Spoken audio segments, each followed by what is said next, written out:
She's a Srila Prabhupada disciple. She's absolutely amazing. So I'm going to pass it over to Srimati Jagattama Didi. Yeah, I thank you very much for inviting me to speak. I'm simply a mercy case, time and time again, being picked up by Srila Prabhupada and then by Gurudeva and others who've shown their mercy to me. One thing that stuck in my mind that I think it was Ragalata, she mentioned that Gurudeva said, and also it was mentioned just previously, that why have I come? Gurudeva asks, why have I come?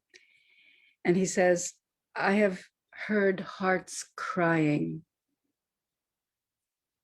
Such a beautiful thing to say. I have heard hearts crying. And so I know for me, you know, since my childhood, I was searching for knowledge of the truth. And then finally Prabhupada grabbed me.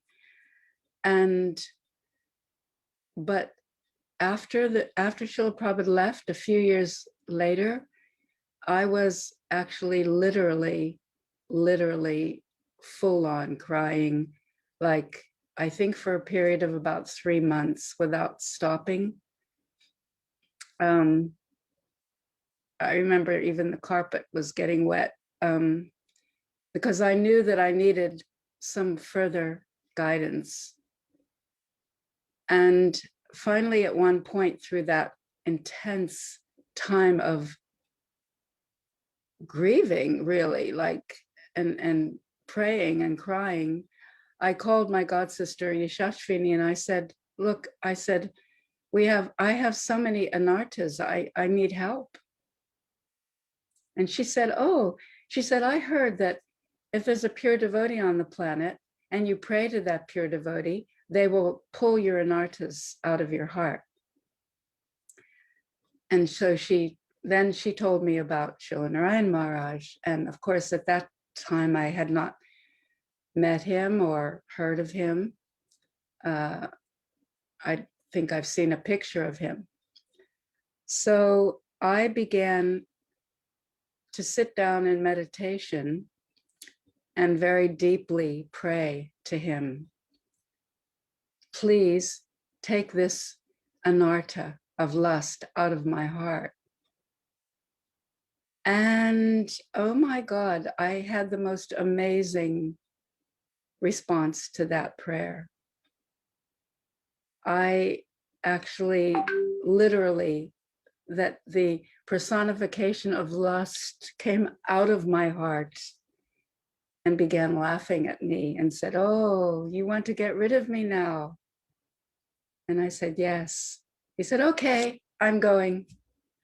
So that was quite an amazing experience. And I think through the years, I've had more experiences like that of really sitting down and praying and meditating on Srila Gurudeva with any prayer and having him respond in a very, very tangible way.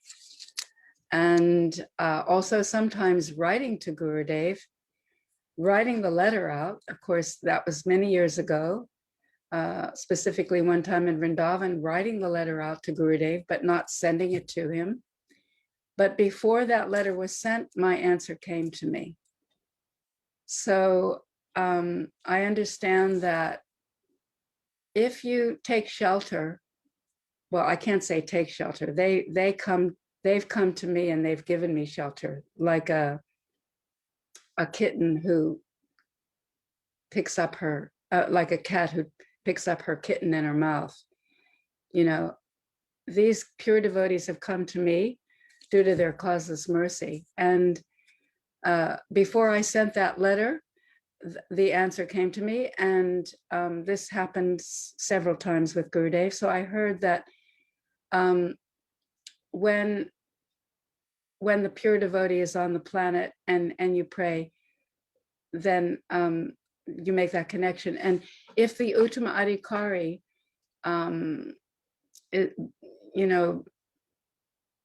bestows his mercy upon you, then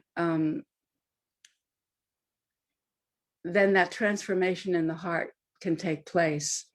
And so like Srila Prabhupada in his Nectar of Instruction, Upadeshamrita, he says in chapter 5 that if one is looking for guru, one should look for Uttama Adhikari. So we can see the difference here. He said, you can go to Madhyam Adhikari, but that Madhyam Adhikari can only take you as far as he himself has gone. And if he advances, then you can also advance with him.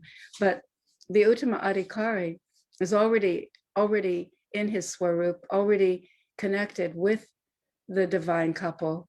And so therefore, anything is possible on the transcendental platform. It doesn't matter where that pure devotee is. It doesn't matter whether he's physically on the planet or not on the planet. As we can see now, that, now we can still pray to Srila Prabhupada and Srila Gurudeva and still feel their sweet response according to the intensity of our prayer, I believe. So I remember when I first went to Vrindavan and I was introduced to Srila Gurudeva. Actually, it was Shamarani Didi who brought me to Gurudev at Rup Sanatan Mandir. And she introduced me and she said, Gurudev,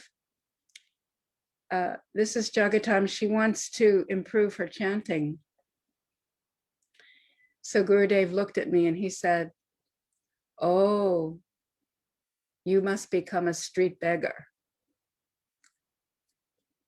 So that image of being a street beggar, like, kind of reverberated in me, because having lived in Vrindavan for long periods of time, I saw so many street beggars. So I was picturing, oh, Gurudev wants me to be like these ladies and these widows in white, and that they're begging outside of temples. But of course, that wasn't what he meant. What he meant was that I have to beg for the holy name. And that certainly, that instruction has, revealed itself to me over and over and over again, that without begging, I cannot achieve the highest thing. And so when I first met Srila Gurudeva at Rup Sanatan Mandir, the thing that impressed me most was the sincerity and the seriousness of all of Gurudev's followers. I was so impressed and so moved, and I wanted what they had. So that's why I started associating there. It wasn't Gurudev himself somehow. Maybe it was because of things I was hearing in ISKCON, but it was his sincere followers who really inspired me and made a deep impression. And it's like, if you ever have gone to a 12-step meeting, they say, you find someone who has what you want, and you go to that person and you maybe ask questions or take some association. So I could see that these devotees had the sincerity and seriousness which I always expected from devotees since I joined the movement, and which Prabhupada instilled in all of us, this beauty of sincerity and seriousness in bhakti. And one time I went to see Gurudev in Navadvip, and I went into the house where he was staying, and I said to Madhu Maharaj, I want to see Gurudev and I have a donation. He said, yes, go in. So I went in and he was sitting on his bed, and I just knelt down beside his bed, and I said, Gurudev, I want to become more close to you, because I felt like that there was some distance there, and I felt like I needed to become closer, and I wanted to become close. And Gurudev just looked at me and he said, oh, you're so close, because physically I was actually really close to him. And I just, it just melted my heart when he said that, and just how he showed his humor in that situation, because obviously I wasn't talking about my physical closeness. I was talking about my emotional and spiritual closeness. But he sees that already. You know, he's Krishna's and Radhika's pure devotee. So he already saw how close I was. It's just my vision which is covered, just like the clouds cover the sun. The sun is always there, just the clouds covering them. And one devotee during this marathon, they said that that Gurudev said that they will come to me later through my books. So I think because I had some obstacles while Gurudev was present, and me living near the manor, and going to the manor for darshan and associating with some of the devotees there, I met a group of devotees who were very sincere to mature in their bhakti. So we started a little group that we started reading Srila Gurudev's books. And these devotees were so enlivened by these books. We were having such beautiful interactions, and it was so lovely. We were meeting once a week, and then the lockdown came. So what was somebody was saying about the lockdown? He said something wonderful is happening with this lockdown. So because from meeting once a week, we began to meet every single day. Actually, we were meeting twice a week on Zoom, and one devotee said, oh, why don't we do this every day?